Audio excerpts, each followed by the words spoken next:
I will start with a question, and the question is indeed the question you find in the quote number 0 on the handout, what this is all about. This is probably one of the most common questions the readers of Tolkien have been pondering, wondering about the meaning and purpose of his peculiar literary enterprise. And as we know, Tolkien himself addressed the question in a peak response to a review of his work in the New York Times, and his answers was quite bewildering. The Lord of the Rings is an essay in linguistic aesthetic. That's a topic which has been already introduced in the last couple of days by John and also by Michael today. I will kind of address it even more, and Tolkien continues, as I sometimes say to people who ask me what it is all about. The Lord of the Rings is not about anything but itself. So the aim of this short paper today is to address the question, what it is all about, by elucidating Tolkien's claim about the self-referential, the gratuitous.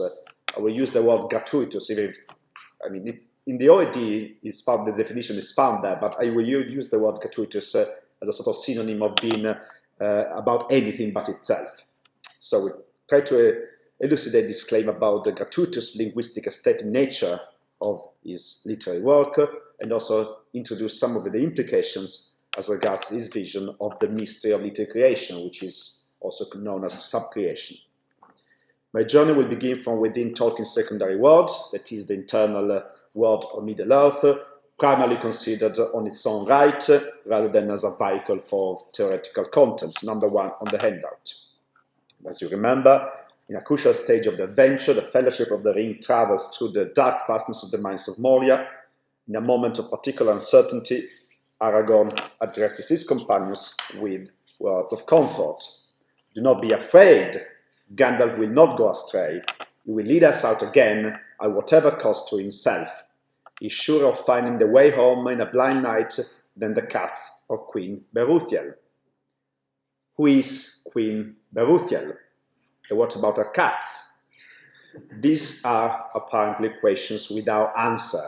Not only this is the first and last time Queen Beruthiel is mentioned in The Lord of the Rings, but no other references to her are found in any other canonical Tolkien books, although the issue of canonicity, as we just said, is a bit problematic. And the absence of the name Beruthiel in any other text is particularly noteworthy for an author like Tolkien, who was obsessed with precision and comprehensiveness of detail. And this exceptionality was noted by Tolkien himself, and I read from TST number 1. I do not think that anything referred to in The Lord of the Rings, which does not actually exist in legend, written before it was begun, except only the cats of Queen Beruthiel. Or in another quote, rhymes and names will crop up, but they do not always explain themselves. I have yet to discover anything about the cats of Queen Beruthiel. As shown by the second passage in particular, the narrative information about Beruthiel was not purposefully omitted by Tolkien for some strange reason. Rather, Tolkien suggests that he himself did not know anything about this enigmatic queen, apart from her name and vague association with some mysterious cats. Moreover, Tolkien describes the genesis of Beruthiel as an instance of a typical creative pattern. We just heard rhymes and names emerge, they crop up spontaneously in his mind and often do not explain themselves. Only later Tolkien discovers its full meaning, in a moment we may say even of revelation. As you can see on the handout, he's also referring to the discovery of the meaning of the rhyme of the 7 stars. I discovered the meaning in that particular moment. So as we heard before this morning by Michael, for Tolkien, names, that is to say language, comes first. This is, of course, a point made many times in the letter. If you turn the page, number 2, I've given you a few examples. Just with one, page number 2, the beginning of page 2. To me, a name comes first, and the story follows. I once scribbled Hobbit on a blank page, and it was some time before I discovered what he referred to. Of course, one could discount this kind of claims as a mere authorial pretense, and I would say there is a bit of authorial pretense, but I think there is also plenty of evidence suggesting that Tolkien mainly spoke in good faith. And in the case of Beruthiel, the linguistic primacy is shown by the textual history of the passage we just read, number 3 on the handout. the first redaction of this passage. It merely contained a generic comparisons of Gulliver's orientation skills to any cat that ever walked. Then, number 3.1, the cat was later given a secondary specificity, I will say. At the beginning, it's very vague, any cat, and then it becomes a bit more specific, and I think creativity has to do with adding specificity. And this was achieved through the addition of an Elvish name, which we don't know the meaning, the cat of Banish Armon, and then this was changed later into Queen Tamar, Queen Mangoliante Beruthiel, and finally Beruthiel only. So I think this suggests that at the origin of Beruthiel there is that typical Tolkienian fondness for language invention, as shown in particular by the fact that he only tinkered with the form of the name, leaving the embryonal narrative context almost unchanged. There is a cat or some cats. Although the exact origin of the name is mysterious, it had certainly to do with a search for phonological beauty, number 3.2 on the handout. It is to say, we can infer that Tolkien invented the name Beruthiel through what we may call a process of linguistic aesthetic or phonoaesthetics. And we are quite certain about this because all those strange names that we just read, and Beruthiel above all, display phonological features which are typical of the English languages, of course, invented by Tolkien before the writing of The Lord of the Rings, languages which, as we know, are supposed to be especially pleasant.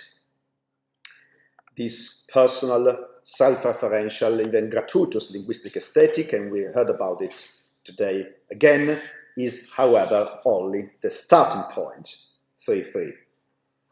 The next, secondary but necessary step is to unfold the semantic and narrative content contained in that seed of linguistic fascination. And this, we may call it narrative etymologizing, is, as Tolkien says, a difficult but rewarding task. In fact, although after the publication of The Lord of the Rings, Beruthiel disappeared from Tolkien's radar, apparently, he knew that there was some unfinished business there. In fact, the matter was unexpectedly forced back to his attention in 1966 when Tolkien agreed to give an interview to one of his former students. And one of the questions, indeed, concerned Beruthiel. Beruthiel, Tolkien said, I don't really know anything of her. She just popped up and obviously called for attention, but I don't really know anything certain about her. Though oddly enough, I have a notion that she was the wife of one of the ship kings of Pelargir. She loved the smell of the sea and fish and the gulls. And remember this bit, she loved the smell of the sea.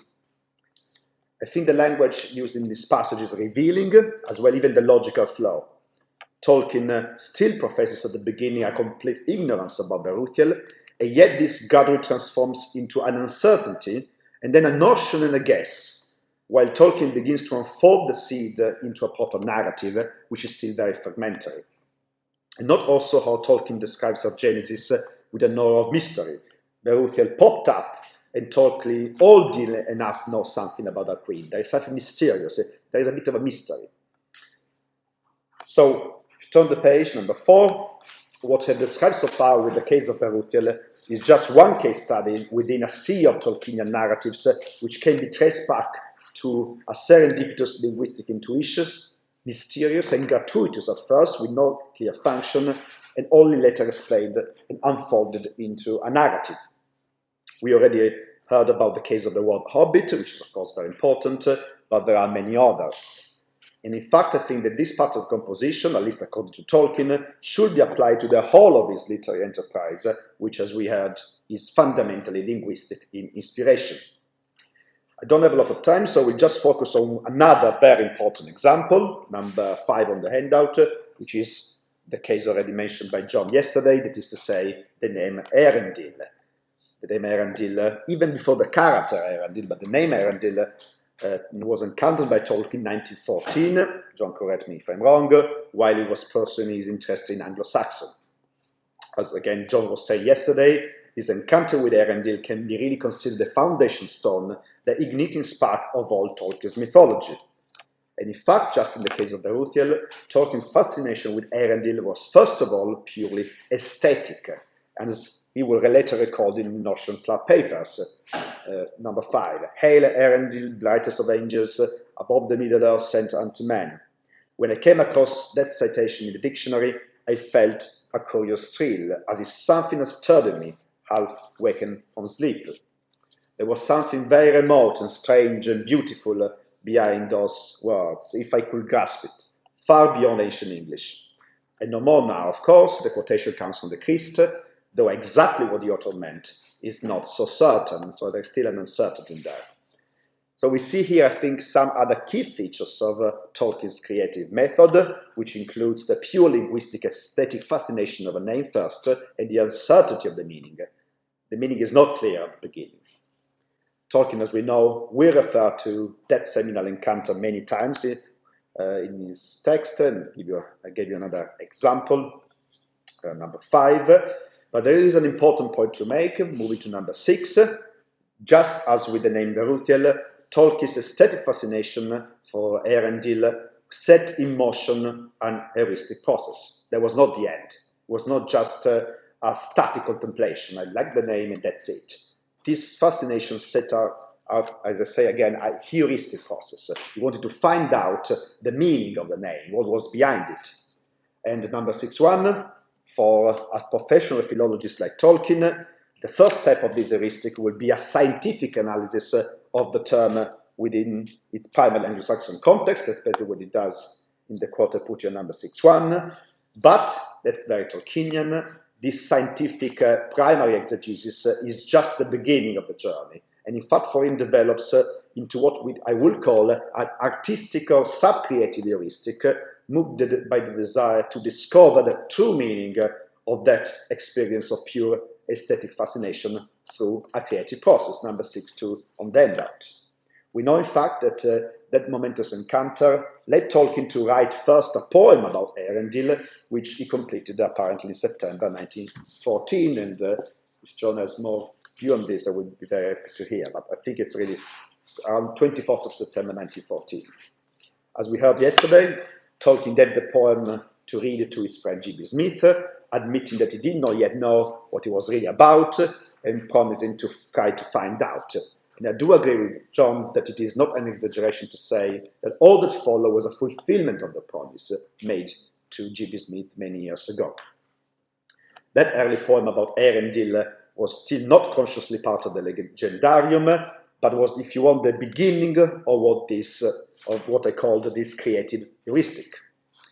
If you turn the page, number 7, we know that from that early poem, Tolkien will later develop a full complex narrative, which is epitomized eventually in the secondary etymology that he eventually discovered for the name Eärendil, which in his secondary role, as you know, means the lover of the sea.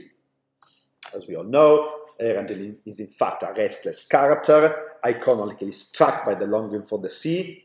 He feels a sea longing that compels him to travel, to sail, and is invited by dreams sent to him by some strange sources to sail the sea, to sail the sacred way to the land of the Valar. So Eärendil's sea longing, number 7.1, has to do with this mysterious desire of the creatures of Middle-earth to reconnect to some lost divinity, a desire which, and I think it's crucial, is itself inspired by that very divinity, and I'm of course referring to the Valar, because we know that the sea of Middle-earth, the sea of Arda, is filled with the echoes of the original immortal music of creation, the Anulindale, this primordial artistic event inspired and mediated through the Valar, the artist. It is the exposition to such a music in different forms which instills in the creatures an insatiable sea longing for they know not what, and an invitation to sail west. And as we know, this is a very important theme in the history of Middle-earth, but also in the Lord of the Rings. There are many characters that feel this desire to sail west, including, of course, Legolas, but also Bilbo, Frodo, and eventually even Gimli. Number 7.2, this inspired origin of sea longing comes from the Valar, comes from the West, also explains its close association with the notion of hope. And in fact, Eärendil is the sea lover, first of all, but he is also the carrier of hope. The two things come together in this character. And this is the role, the carrier of hope, in which he reappears in The Lord of the Rings, and especially in one of the most desperate moments of the story, that is to say, the fight against Shelob. Aye Erendil Elenion Kalima, he cried, and you know what he has spoken, very important, for it seemed that another voice spoke through his clear, untroubled by the foul air of the pit. So this cry, Frodo's cries, inspired and meaningless, does not understand what he's saying, is in fact, as we know, a direct quote of that very line from the Anglo-Saxon poem Christi, which struck so much Tolkien at the beginning of his creative adventure, which we may say here finds its ultimate function as a cry of desire and hope in the middle of darkness. That is to say, I would say that the meaning, the function of Erendil, its association with key themes such as hope and sea longing, very important Tolkienian themes, are thus discovered at the very end of Tolkien's artistic journey that started back in 1914. The meaning is discovered eventually, etymologically, at the end of the literary event, at the end of the journey. The hope-bringing, the prophetic nature of the Erendil, we know that Erendil is a prophetic figure, as Tolkien says in the Anglo-Saxon poem. This hope-bringing prophetic nature is eventually, I really like the word, discovered in Tolkien's secondary world and associated with an inspired sea longing, which, as we've seen, is a very important theme in the history of Middle-earth.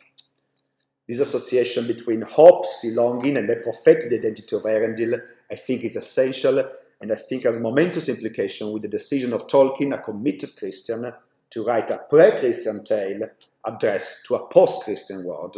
But I think this will be the topic of another talk. It's already very late, so let me just move quickly to my conclusions, number 8 on the handout. So, again, it's also in 20-25 minutes to do that, but I'm giving a bit of a taste. So, Tolkien's process of artistic creation should be described, first of all, as a response to an experience of aesthetic fascination, which sets in motion a process of creative heuristic. This aesthetic dynamism applies arguably to all stages of the composition, and it is indeed, it is a bit of a paradox, the force that leads Tolkien, the artist, to move from one stage to the other, from the language invention down to the storytelling and the world building in a restless, endless artistic adventure. And if you turn the page number A2, I put here a few passages which I don't have the time to read, where we see Tolkien alluding to this never-ceasing aesthetic journey of sub-creation, which, as I said, moves from one stage of aesthetic research to the other. I'm paraphrasing and summing up a bit because I don't have time, but according to Tolkien, after the linguistic inspiration, the true artist is not content with the discovery of a pleasing sound. Next necessary step will be to discover the semantic referent of the word. The Tolkien says the fitting of notion to oral symbol. This then develops into an art, with, I quote, refinement of the construction of the symbol, with greater nicety in the choice of notional range. And after this linguistic and etymological stage, then the artist will strive to devise a narrative context to the notion, that is to say, to write a story about it. That's why Tolkien says that stories spring from names for him. But even this is not enough. A story needs a background, a larger chronological setting, a network of artery connections, and eventually the full creation of a secondary wall, which itself eventually needs to become the object of exegesis. We heard from Michael today that at the end of his life, Tolkien basically was doing internal exegesis, was trying to understand the deeper meaning of what he had written before. In each stage of this creative process, the artist feels the pleasure of contemplation, and that's a quote. There is a pleasure in contemplating the beauty of what they have created. But, I think this is crucial, the artist's contemplation is a restless one. It is a dynamism that urges the artist to go forward in the creative journey. The contemplative gaze of the artist never stops on a particular frame, but driven by its inspired aesthetic urge, widens into discovering more and more about the context and the origin of the original detail. It's an active contemplation, it's a dynamic contemplation, it's not static. I think we find a beautiful analogical description of this artistic process in a very beautiful passage from Leaf by Nigel, number 8.3, which I don't have the time to read, but if you read it, you will see how we see Nigel opening up, starting from the leaf, going to the tree, and then the forest and the mountains at the very end. What for me is very important to stress that each step of the artistic composition is gratuitous, it's for its own sake, it's singular. It is indeed, Nigel leaves the single leaf. There is really a love for the thing for itself. And needs to be so in order to produce that beauty which urges to proceed to the following stage. That's really Tolkien's paradox, not just Tolkienian paradox. If something has a function, you don't move forward. If it's gratuitous, you can't stop, you need to go forward.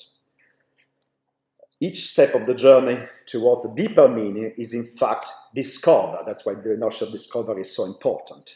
It is to say the meaning, if you want, is consciously recognized only at the end of the aesthetic journey, eventually, in the etymological sense. I wish, apologies, I had the time to explore more all the implication of this, if you want, paradoxical Tolkienian approach to artistic creation, which I think manages to harmonize the aestheticist quest for functionless, gratuitous beauty, together with awareness of a deeper, universal meaning behind any beauty, a meaning yet which is yet to be discovered eventually, rather than superimposed by the author. Tolkien mostly writes stories and not allegories. But my time is finished, and you will have to wait for the publication of my book, which is coming out hopefully by the end of the year or January at the latest. I'm waiting for I had to delay it a bit because I'm waiting for the publication of new letters, so there'll be a 6-month delay, but I really couldn't publish it without having a look at the new letters, so as soon as they arrive, I will send it to the press after having read them very quickly. So I will conclude today's paper and maybe our conversation with an artistic creation, which is one of the very last composed by Tolkien in his life, number 9 on the handout. This comes from a scuff paper, difficult to read, in which Tolkien reveals his eventual discovery of Beruthiel's fate, who was an information-obsessed, an art Lord Queen, a non-artistic character, who yet will eventually say, just like Erendil and all the other great characters on the Great Sea. Beruthiel lived in the king's house in Osgiliath, hating the sounds and smells of the sea. She hated all making. She was a non-creative person, all colors and elaborate adornment, wearing only black and silver and living in bare chambers. She had 9 black cats and 1 white. It would be interesting to know why 9 black and 1 white, the meaning of that. Her slaves, with whom she conversed or read their memories, setting them to discover all the dark secrets of Gondor. Her name was raised from the Book of the Kings, but the memory of the man is not wholly shut in books, and the cats of Queen Beruthiel never passed wholly out of men's speech. And King Taranon had her set on a ship along with her cats and set adrift on the sea before a north wind. Thank you very much.